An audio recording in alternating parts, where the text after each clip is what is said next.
ಪಿರಿಯಾಪಟ್ಟಣದ ಶ್ರೀ ಮಸಣಿಕಮ್ಮ ದೇವಿಯು ಕರ್ನಾಟಕದ ಜನಪದ ಸಂಸ್ಕೃತಿ, ಗ್ರಾಮ ದೇವತಾ ಆರಾಧನೆ, ಶಕ್ತೋಪಾಸನೆ, ಐತಿಹಾಸಿಕ ಪರಂಪರೆ ಹಾಗೂ ಸ್ಥಳೀಯ ನಂಬಿಕೆಗಳ ಸಮನ್ವಯವಾಗಿ ರೂಪುಗೊಂಡಿರುವ ಅತ್ಯಂತ ಪ್ರಾಚೀನ ಮತ್ತು ಮಹಿಮೆಯುಳ್ಳ ದೇವತೆಯೆಂದು ಭಕ್ತರು ನಂಬುತ್ತಾರೆ. ಮೈಸೂರು ಜಿಲ್ಲೆಯ ಪಿರಿಯಾಪಟ್ಟಣ ಪಟ್ಟಣದ ಹೃದಯ ಭಾಗದಲ್ಲಿ ನೆಲೆಸಿರುವ ಈ ದೇವಾಲಯವು ಕೇವಲ ಒಂದು ಧಾರ್ಮಿಕ ಕೇಂದ್ರವಾಗಿಯೇ ಅಲ್ಲದೆ ಸಾವಿರಾರು ಭಕ್ತರ ಭರವಸೆಯ ತಾಣ, ಗ್ರಾಮ ರಕ್ಷಣೆಯ ಸಂಕೇತ, ಜನಪದ ಇತಿಹಾಸದ ಜೀವಂತ ಸಾಕ್ಷಿ ಹಾಗೂ ಹಲವು ಶತಮಾನಗಳಿಂದ ಮುಂದುವರಿದಿರುವ ಸಾಂಸ್ಕೃತಿಕ ಪರಂಪರೆಯ ಪ್ರತೀಕವಾಗಿದೆ. ಪಿರಿಯಾಪಟ್ಟಣದ ಮಸಣಿಕಮ್ಮ ದೇವಿಯು ಮೈಸೂರು, ಹಾಸನ, ಕೊಡಗು, ಮಂಡ್ಯ, ತುಮಕೂರು, ಚಾಮರಾಜನಗರ, ಬೆಂಗಳೂರು ಸೇರಿದಂತೆ ಕರ್ನಾಟಕದ ಅನೇಕ ಜಿಲ್ಲೆಗಳಿಂದ ಮಾತ್ರವಲ್ಲದೆ ನೆರೆಯ ಕೇರಳ ಹಾಗೂ ತಮಿಳುನಾಡು ರಾಜ್ಯಗಳಿಂದಲೂ ಸಾವಿರಾರು ಭಕ್ತರನ್ನು ತನ್ನತ್ತ ಸೆಳೆಯುವ ಆರಾಧ್ಯ ದೇವತೆಯಾಗಿದ್ದಾಳೆ.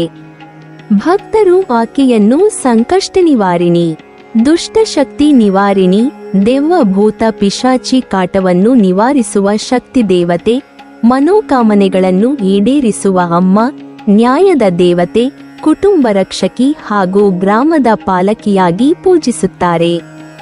ಪುರಾತನ ಕಾಲದಿಂದಲೇ ಯಾವುದೇ ರೀತಿಯ ಅತೀಂದ್ರಿಯ ತೊಂದರೆಗಳು, ಕುಟುಂಬ ಕಲಹಗಳು, ಸಂತಾನ ಸಮಸ್ಯೆಗಳು, ಆರೋಗ್ಯದ ಕಷ್ಟಗಳು, ವ್ಯಾಪಾರ ನಷ್ಟಗಳು, ನ್ಯಾಯದ ವಿವಾದಗಳು ಅಥವಾ ಮನಸ್ಸಿನ ಅಶಾಂತಿ ಎದುರಾದಾಗ ಮಸಣಿಕಮ್ಮನನ್ನು ನೆನೆದು ಹರಕೆ ಹೊತ್ತರೆ ಆಕೆ ಭಕ್ತರನ್ನು ಕಾಪಾಡುತ್ತಾಳೆ ಎಂಬ ನಂಬಿಕೆ ವ್ಯಾಪಕವಾಗಿದೆ. ಜನಪದ ಸಂಪ್ರದಾಯಗಳ ಪ್ರಕಾರ ಮಸಣಿಕಮ್ಮನು ಉಜ್ಜಯಿನಿ ದೇಶದ ಬಿಜ್ಜಳ ರಾಜನ 7 ಹೆಣ್ಣುಮಕ್ಕಳಲ್ಲಿ ಹಿರಿಯವಳಾಗಿದ್ದಾಳೆ ಎಂದು ಪ್ರತೀತಿ ಇದೆ. ಈ 7 ಸಹೋದರಿಯರಲ್ಲಿ ಕಿರಿಯವಳೇ ಮೈಸೂರು ಚಾಮುಂಡೇಶ್ವರಿ ಎಂಬ ನಂಬಿಕೆ ಜನಪದದಲ್ಲಿ ಪ್ರಸಿದ್ಧವಾಗಿದೆ. ಇದೇ ಕಾರಣದಿಂದ ಮಸಣಿಕಮ್ಮ ಮತ್ತು ಚಾಮುಂಡಿಯ ಕುರಿತಾದ ಅನೇಕ ಕಥೆಗಳು ಜನಪದ ಸಾಹಿತ್ಯದಲ್ಲಿ ಕಾಣಸಿಗುತ್ತವೆ.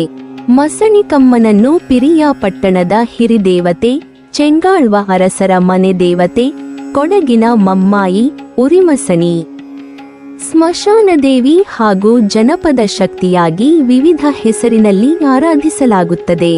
ಕೆಲವು ಸಂಶೋಧಕರು ಈ ದೇವಿಯನ್ನು ಜೈನ ಪರಂಪರೆಯ ಮಹಾಮಾನಸಿ ಯಕ್ಷಿಣಿಯೊಂದಿಗೆ ಸಂಬಂಧಿಸಿ ವಿವರಿಸುತ್ತಾರೆ. ಮತ್ತಿತರರು ಈಕೆಯನ್ನು ಶಕ್ತಿಯ ಆದಿಮ ರೂಪ, ಗ್ರಾಮ ದೇವತೆ ಹಾಗೂ ಶೈವ ಶಾಕ್ತ ಸಂಪ್ರದಾಯಗಳ ಸಮನ್ವಯದ ಪ್ರತೀಕವೆಂದು ಅಭಿಪ್ರಾಯಪಡುತ್ತಾರೆ.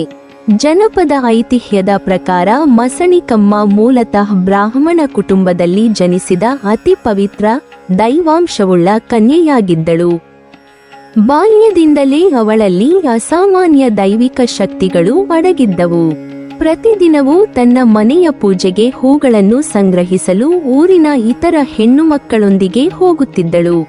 ಆದರೆ ಉಳಿದ ಮಕ್ಕಳು ಹೂಗಳನ್ನು ಕೀಳುತ್ತಿದ್ದರೆ ಅವಳು ಪ್ರಕೃತಿಯ ಸೌಂದರ್ಯದಲ್ಲಿ ಮಗ್ನಳಾಗಿ ಉಯ್ಯಾಲೆ ಆಡುವುದು, ಆಟವಾಡುವುದು, ಹಾಡುವುದು, ಕುಣಿಯುವುದು ಮುಂತಾದವುಗಳಲ್ಲಿ ತಲ್ಲೀನಳಾಗುತ್ತಿದ್ದಳು.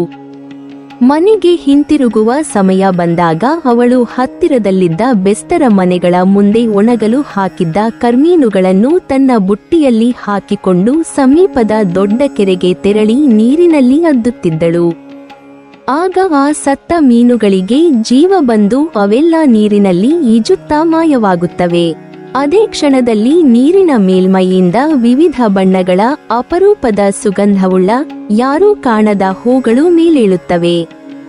ಅವುಗಳನ್ನು ಬುಟ್ಟಿಯಲ್ಲಿ ತುಂಬಿಕೊಂಡು ಮನೆಗೆ ಬರುವ ಹುಡುಗಿಯನ್ನು ಕಂಡ ಮನೆಯವರು ಆಶ್ಚರ್ಯಚಕಿತರಾಗಿ, ಇಂತಹ ಹೂಗಳನ್ನು ಎಲ್ಲಿಂದ ತಂದೆ ಎಂದು ಕೇಳಿದಾಗ ಅವಳು ಸ್ಪಷ್ಟ ಉತ್ತರ ನೀಡದೆ ನಗುತ್ತಾ ತಪ್ಪಿಸಿಕೊಳ್ಳುತ್ತಿದ್ದಳು.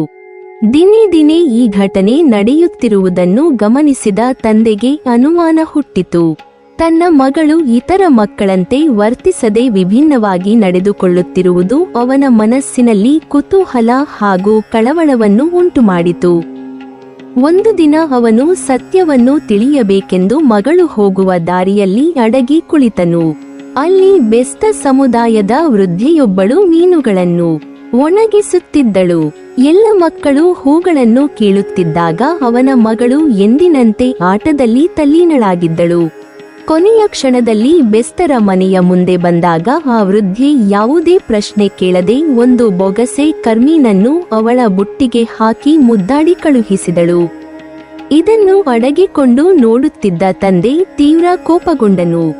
ಮೀನುಗಳ ವಾಸನೆಯನ್ನು ಸಹಿಸಲಾಗದೆ ಮಗಳ ಮೇಲೆ ಆಕ್ರೋಶ ವ್ಯಕ್ತಪಡಿಸಿದನು. ತಂದೆಯ ಗದರಿಕೆಯನ್ನು ಕೇಳಿದ ಹುಡುಗಿ ಭಯದಿಂದ ಓಡಿ ಸಮೀಪದ ಸ್ಮಶಾನದತ್ತ ಧಾವಿಸಿದಳು. ಅಲ್ಲಿದ್ದ ಸುಣ್ಣ ಸುಡುವ ಉರಿಯುವ ಗೂಡಿನೊಳಗೆ ತಪ್ಪಿಸಿಕೊಳ್ಳುವ ಭರದಲ್ಲಿ ಜಿಗಿದಳು. ಬೆಂಕಿಯ ಜ್ವಾಲೆಗಳು ಅವಳನ್ನು ಆವರಿಸಿದವು. ತಂದೆ, ಸ್ಮಶಾನಕ್ಕೂ ಹೋಗಿ ಸುಣ್ಣದ ಗೂಡಿಗೂ ಬಿದ್ದೆಯಾ ಮಸನಿ ಎಂದು ಕೂಗಿದಾಗ ಆ ದೈವಿಕ ಕನ್ಯೆ ಬೆಂಕಿಯೊಳಗಿಂದಲೇ, ಅಪ್ಪಾಜಿ, ನಾನು ಮತ್ತೆ ಹಿಂದಿರುಗುವುದಿಲ್ಲ. ಈ ಅಗ್ನಿಯಲ್ಲಿ ದೇಹ ಕರಗಿದರೂ ನನ್ನ ಆತ್ಮಶಕ್ತಿ ನಾಶವಾಗುವುದಿಲ್ಲ. ನಾನು ಉರಿಮಸಣಿ ಎಂಬ ಹೆಸರಿನಿಂದ ಇಲ್ಲಿಯೇ ಗ್ರಾಮವನ್ನು ಕಾಪಾಡುವ ದೇವತೆಯಾಗಿ ನೆಲೆಸುತ್ತೇನೆ ಎಂದು ಹೇಳಿದಳು. ತಂದೆ ಕೋಪದಿಂದ, ಕುಲಭ್ರಷ್ಟಳಾದ ನೀನು ದೇವತೆಯಾಗುವುದೇ? ನಿನ್ನನ್ನು ಯಾರು ಪೂಜಿಸುತ್ತಾರೆ ಎಂದು ಪ್ರಶ್ನಿಸಿದಾಗ ಆಕೆ, ನನ್ನನ್ನು ಪ್ರೀತಿಯಿಂದ ಕಂಡ ಬೆಸ್ತರೇ ನನ್ನ ಪೂಜೆ ನಡೆಸುತ್ತಾರೆ. ನೀವು ಪೂಜಿಸದಿದ್ದರೂ ಪರವಾಗಿಲ್ಲ. ನಿಮ್ಮ ಮನೆಯ ಹೆಣ್ಣು ಮಕ್ಕಳಾದರೂ ನನ್ನ ದರ್ಶನ ಪಡೆದು ಶ್ರೇಯಸ್ಸನ್ನು ಹೊಂದಲಿ ಎಂದು ಆಶೀರ್ವದಿಸಿದಳು. ಆದರೆ ಕೋಪೋದ್ರಿಕ್ತನಾದ ತಂದೆ ತನ್ನ ವಂಶದವರು ಎಂದಿಗೂ ಅವಳನ್ನು ನೋಡುವುದಿಲ್ಲ, ಅವಳ ಕಡೆಗೆ ತಲೆ ಹಾಕಿ ಮಲಗುವುದಿಲ್ಲ ಎಂದು ಶಪಿಸಿದನು. ಈ ಶಾಪವೇ ಇಂದಿಗೂ ಪಿರಿಯಾ ಪಟ್ಟಣದ ಕೋಟೆಯಲ್ಲಿರುವ ಶ್ಯಾನುಭೋಗ ಸತ್ಯನಾರಾಯಣರ ವಂಶಸ್ಥರು ಪಾಲಿಸಿಕೊಂಡು ಬರುತ್ತಿರುವ ಆಚರಣೆಗೆ ಕಾರಣವೆಂದು ಜನಪದ ನಂಬಿಕೆ ಹೇಳುತ್ತದೆ. ಮಸಣಿಕಮ್ಮನ ಮೆರವಣಿಗೆ ಅವರ ಬೀದಿಗೆ ಬಂದಾಗ ಮನೆಯ ಎಲ್ಲರೂ ಒಳಗೆ ಸೇರಿ ಬಾಗಿಲು ಮುಚ್ಚಿಕೊಳ್ಳುತ್ತಾರೆ. ದೇವಿಯ ದರ್ಶನ ಮಾಡುವುದಿಲ್ಲ. ದೇವಾಲಯದ ದಿಕ್ಕಿಗೆ ತಲೆ ಹಾಕಿ ಮಲಗುವುದನ್ನು ತಪ್ಪಿಸುತ್ತಾರೆ. ಬೆಂಕಿಯಲ್ಲಿ ಕರಗಿದ ನಂತರ ಕೆಲವು ದಿನಗಳಲ್ಲಿ ಸುಣ್ಣದ ಗೂಡಿನೊಳಗೆ ಸ್ವಯಂಭೂ ಶಿಲಾಮೂರ್ತಿ ಕಾಣಿಸಿಕೊಂಡಿತು. ಅದನ್ನು ದೈವದ ಅವತಾರವೆಂದು ಭಾವಿಸಿದ ಬೆಸ್ತ ಸಮುದಾಯದವರು ಭಕ್ತಿಯಿಂದ ಪೂಜಿಸಲು ಆರಂಭಿಸಿದರು. ಅಂದಿನಿಂದ ಮಸಣಿಕಮ್ಮ ಗ್ರಾಮದೇವತೆಯಾಗಿ ಪ್ರಸಿದ್ಧಳಾದಳು. ಬೆಸ್ತ ಸಮುದಾಯದವರು ದೇವಿಯ ಪ್ರಧಾನ ಅರ್ಚಕರಾದರೂ ಎಲ್ಲ ಜಾತಿ, ಮತ, ವರ್ಗಗಳ ಜನರು ಯಾವುದೇ ಭೇದವಿಲ್ಲದೆ ದೇವಿಯ ದರ್ಶನ ಪಡೆದು ಹರಕೆ ಸಲ್ಲಿಸುವ ಸಂಪ್ರದಾಯ ಬೆಳೆಯಿತು. ಮಸಣಿಕಮ್ಮನ ದೇವಾಲಯ ನಿರ್ಮಾಣಕ್ಕೂ ಒಂದು ಪ್ರಸಿದ್ಧ ಐತಿಹ್ಯವಿದೆ. ಚೆಂಗಾಳ್ವ ಅರಸನು ಚೋಳರ ಕೈಗೆ ಸಿಕ್ಕಿ ಬಂಧಿತನಾಗಿ ಸಾಗಿಸುತ್ತಿದ್ದಾಗ ಮಾರ್ಗಮಧ್ಯೆ ವಿಶ್ರಾಂತಿಗಾಗಿ ತಂಗಿದ್ದ ಸ್ಥಳದಲ್ಲಿ ಅವನಿಗೆ ದಿವ್ಯ ಸ್ವಪ್ನವಾಯಿತು. ಆ ಸ್ವಪ್ನದಲ್ಲಿ ಮಸಣಿಕಮ್ಮ ದೇವಿ ಕಾಣಿಸಿಕೊಂಡು, ನನ್ನನ್ನು ನಂಬು, ನನ್ನ ಹೆಸರಿನಲ್ಲಿ ದೇವಾಲಯ ನಿರ್ಮಿಸಿ ನನ್ನನ್ನು ನಿನ್ನ ಮನೆ ದೇವತೆಯಾಗಿ ಆರಾಧಿಸಿದರೆ ನಿನ್ನನ್ನು ಈ ಸಂಕಟದಿಂದ ರಕ್ಷಿಸುತ್ತೇನೆ ಎಂದು ಅಭಯ ನೀಡಿದಳು.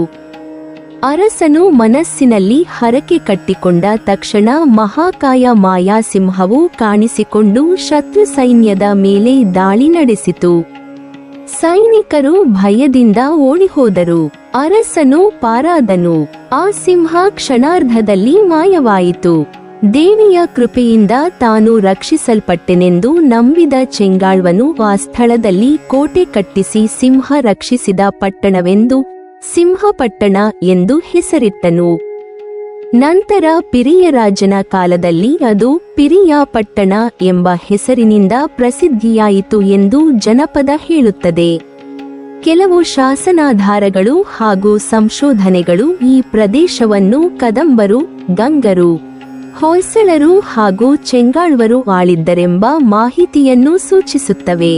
ಹಿಟ್ನ ಹೆಬ್ಬಾಗಿಲು ಪ್ರದೇಶದ ಶಾಸನಗಳಲ್ಲಿ ಮೃಗೇಶವರ್ಮ ಹಾಗೂ ಪುನ್ನಾಟ ರಾಜ್ಯದ ಉಲ್ಲೇಖಗಳು ದೊರೆಯುತ್ತವೆ ಎಂದು ಕೆಲವು ಇತಿಹಾಸಕಾರರು ವಿವರಿಸುತ್ತಾರೆ. ಜನಪದ ಅಧ್ಯಯನಗಳಲ್ಲಿ ಮಸಣಿಕಮ್ಮನನ್ನು ಜೈನ ಯಕ್ಷಿಣಿ ಮಹಾಮಾನಸಿಯ ರೂಪಾಂತರವೆಂದು ಕೆಲವರು ಅಭಿಪ್ರಾಯಪಟ್ಟರೆ, ಇನ್ನು ಕೆಲವರು ಶೈವ, ಶಾಕ್ತ ಹಾಗೂ ಸ್ಥಳೀಯ ಗ್ರಾಮದೇವತಾ ಆರಾಧನೆಗಳ ಸಂಯೋಜಿತ ರೂಪವೆಂದು ಪರಿಗಣಿಸುತ್ತಾರೆ. ಕೊಡಗು ಪ್ರದೇಶದಲ್ಲಿ ಮಸಣಿಕಮ್ಮ, ಮಮ್ಮಾಯಿ ಎಂಬ ಹೆಸರಿನಿಂದ ಪ್ರಸಿದ್ಧಳಾಗಿದ್ದು, ಚೆಂಗಾಳ್ವ ಪ್ರಭುಗಳ ಕುಲದೇವತೆಯಾಗಿದ್ದಾಳೆ. ಯುದ್ಧ ದೇವತೆಯಾಗಿ, ವಿಜಯದ ಸಂಕೇತವಾಗಿ ಹಾಗೂ ರಾಜ್ಯರಕ್ಷಕಿಯಾಗಿ ಆಕೆಯನ್ನು ಪೂಜಿಸಲಾಗುತ್ತಿತ್ತು. ಜನಪದ ಕಾವ್ಯಗಳಲ್ಲಿ ಕೊಡಗಿನ ವೀರರಾಜನ ಮನೆದೇವತೆಯಾಗಿ ಮಸಣಿಕಮ್ಮನ ಉಲ್ಲೇಖ ದೊರೆಯುತ್ತದೆ. ಮೈಸೂರು ಅರಸ ಕಂಠೀರವ ನರಸರಾಜ ಒಡೆಯರು ಹಾಗೂ ಕೊಡಗಿನ ವೀರರಾಜರ ನಡುವೆ ನಡೆದ ಯುದ್ಧದಲ್ಲಿ ಮಸಣಿಕಮ್ಮ ತನ್ನ ಅಸೀಮ ಶಕ್ತಿಯಿಂದ ಮೈಸೂರು ಸೈನ್ಯವನ್ನು ಸಂಹರಿಸುತ್ತಿದ್ದಾಳೆ ಎಂಬ ಜನಪದ ಕಥೆ ಪ್ರಸಿದ್ಧವಾಗಿದೆ. ಆ ಸಂದರ್ಭದಲ್ಲಿ ಚಾಮುಂಡೇಶ್ವರಿ ತನ್ನ ಅಕ್ಕನಾದ ಮಸಣಿಕಮ್ಮನನ್ನು ಯುದ್ಧಭೂಮಿಯಿಂದ ದೂರ ಮಾಡಲು ಉಪಾಯ ರೂಪಿಸಿದಳು. ಉತ್ತೇನಹಳ್ಳಿ ಮಾರಮ್ಮನ ಮೂಲಕ ತಾನು ಮರಣಶಯ್ಯೆಯಲ್ಲಿದ್ದೇನೆ ಎಂಬ ಸುಳ್ಳು ಸಂದೇಶ ಕಳುಹಿಸಿದಳು. ಅಕ್ಕನ ಮೇಲಿನ ಪ್ರೀತಿಯಿಂದ ಮಸಣಿಕಮ್ಮ ತನ್ನ ಸಹೋದರ ಈರಯ್ಯನಿಗೆ ಯುದ್ಧದ ಹೊಣೆ ವಹಿಸಿ ಮೈಸೂರಿಗೆ ಬಂದಳು. ಅಲ್ಲಿ ಎಲ್ಲ ಸಹೋದರಿಯರು ಸೇರಿ ಕಣ್ಣು ಮುಚ್ಚಾಲೆ ಆಟವಾಡುವ ವೇಳೆ ಚಾಮುಂಡಿ ಕುಶಲತೆಯಿಂದ ಮಸಣಿಕಮ್ಮನ ಮೈಮೇಲೆ ಇರುವ ಅನೇಕ ದೈವಿಕ ಕಣ್ಣುಗಳನ್ನು ಮುಚ್ಚುವಂತೆ ಮಾಡಿಸಿ ಮುಳ್ಳಿನ ಪಂಜರವನ್ನು ಆಕೆಯ ಮೇಲೆ ಹಾಕಿದಳು. ಪರಿಣಾಮವಾಗಿ ದೇಹದಾದ್ಯಂತ ಇದ್ದ ದೈವಿಕ ಕಣ್ಣುಗಳು ಕುರುಡಾದವು. ಮೋಸಕ್ಕೊಳಗಾದ ಮಸಣಿಕಮ್ಮ ಯುದ್ಧಕ್ಕೆ ಮರಳುವಷ್ಟರಲ್ಲಿ ಮೈಸೂರು ಸೇನೆಗೆ ಜಯ ದೊರಕಿತು. ಈ ಘಟನೆ ಮೈಸೂರು ಹಾಗೂ ಕೊಡಗಿನ ಜನಪದ ಕಾವ್ಯಗಳಲ್ಲಿ ವಿಶೇಷವಾಗಿ ಉಲ್ಲೇಖವಾಗುತ್ತದೆ. ಇಂದಿಗೂ ಪಿರಿಯಾಪಟ್ಟಣದ ಶ್ರೀ ಮಸಣಿಕಮ್ಮ ದೇವಾಲಯದಲ್ಲಿ ವರ್ಷಪೂರ್ತಿ ಸಾವಿರಾರು ಭಕ್ತರು ಹರಕೆ ತೀರಿಸಲು ಆಗಮಿಸುತ್ತಾರೆ. ದೇವಿಗೆ ನೈವೇದ್ಯ, ಕಂಕಣ, ಸೀರೆ, ತೆಂಗಿನಕಾಯಿ, ಎಣ್ಣೆ ದೀಪ, ಹಣ್ಣು, ಹೂವು, ಬಲಿ, ವಿವಿಧ ಸೇವೆಗಳು ಹಾಗೂ ವಿಶೇಷ ಪೂಜೆಗಳನ್ನು ಸಲ್ಲಿಸುತ್ತಾರೆ. ವಾರ್ಷಿಕ ಜಾತ್ರೆಯ ಸಂದರ್ಭದಲ್ಲಿ ಲಕ್ಷಾಂತರ ಭಕ್ತರು ಸೇರಿ ದೇವಿಯ ಮೆರವಣಿಗೆಯನ್ನು ಕಣ್ತುಂಬಿಕೊಳ್ಳುತ್ತಾರೆ. ಜನಪದ ವಾದ್ಯಗಳು, ಡೊಳ್ಳು, ತಮಟೆ, ವೀರಗಾಸೆ, ಕರಗ, ಧಾರ್ಮಿಕ ಆಚರಣೆಗಳು ಹಾಗೂ ಸಂಪ್ರದಾಯಬದ್ಧ ಪೂಜೆಗಳು ನಡೆಯುತ್ತವೆ. ಭಕ್ತರು ತಮ್ಮ ಮನೋಭಿಲಾಷೆಗಳು ನೆರವೇರಿದ ಬಳಿಕ ಅನ್ನದಾಸೋಹ, ತುಲಾಭಾರ, ಹರಕೆ ಸೇವೆ, ವಿಶೇಷ ಪೂಜೆ, ಸೀರೆ ಸಮರ್ಪಣೆ ಮುಂತಾದ ಹರಕೆಗಳನ್ನು ನೆರವೇರಿಸುತ್ತಾರೆ. ಮಸಣಿಕಮ್ಮ ದೇವಿಯ ಕುರಿತ ಈ ಎಲ್ಲಾ ಕಥೆಗಳು ಇತಿಹಾಸ, ಜನಪದ ನಂಬಿಕೆ, ಧಾರ್ಮಿಕ ಪರಂಪರೆ ಮತ್ತು ಸ್ಥಳೀಯ ಸಾಂಸ್ಕೃತಿಕ ಸ್ಮೃತಿಗಳ ಮಿಶ್ರಣವಾಗಿದ್ದು, ಅವುಗಳ ಐತಿಹಾಸಿಕ ಸತ್ಯಾಸತ್ಯತೆ ಕುರಿತು ವಿಭಿನ್ನ ಅಭಿಪ್ರಾಯಗಳಿದ್ದರೂ ಪಿರಿಯಾಪಟ್ಟಣ ಹಾಗೂ ಸುತ್ತಮುತ್ತಲಿನ ಜನರ ಧಾರ್ಮಿಕ ಜೀವನದಲ್ಲಿ ಈ ದೇವಿಯ ಸ್ಥಾನ ಅತ್ಯಂತ ವಿಶಿಷ್ಟವಾಗಿದೆ. ಶತಮಾನಗಳಿಂದ ಭಕ್ತರ ನಂಬಿಕೆಗೆ ಆಶ್ರಯವಾಗಿರುವ ಶ್ರೀ ಮಸಣಿಕಮ್ಮ ದೇವಿಯು ಗ್ರಾಮ ದೇವತೆ, ಕುಲದೇವತೆ, ಯುದ್ಧ ದೇವತೆ, ರಕ್ಷಣಾ ದೇವತೆ ಹಾಗೂ ಶಕ್ತಿ ಸ್ವರೂಪಿಣಿಯಾಗಿ ಇಂದಿಗೂ ಕೋಟ್ಯಂತರ ಭಕ್ತರ ಹೃದಯದಲ್ಲಿ ಅಚಲ ಭಕ್ತಿಭಾವದೊಂದಿಗೆ ಆರಾಧಿಸಲ್ಪಡುತ್ತಾಳೆ. ನೀವಿನ್ನೂ ನಮ್ಮ ಚಾನೆಲ್ ಅನ್ನು ಸಬ್ಸ್ಕ್ರೈಬ್ ಮಾಡಿಲ್ವಾ? ಹಾಗಾದರೆ ಈ ಕೂಡಲೇ ನಮ್ಮ ಇತಿಹಾಸ ದರ್ಶನ ಚಾನೆಲ್ ಅನ್ನು ಸಬ್ಸ್ಕ್ರೈಬ್ ಮಾಡಿ ಮತ್ತು ಪಕ್ಕದಲ್ಲಿರುವ ಬೆಲ್ ಐಕಾನ್ ಅನ್ನು ಪ್ರೆಸ್ ಮಾಡಿದರೆ ನಮ್ಮ ಹೊಸ ವಿಡಿಯೋಗಳನ್ನು ನೋಡಬಹುದು.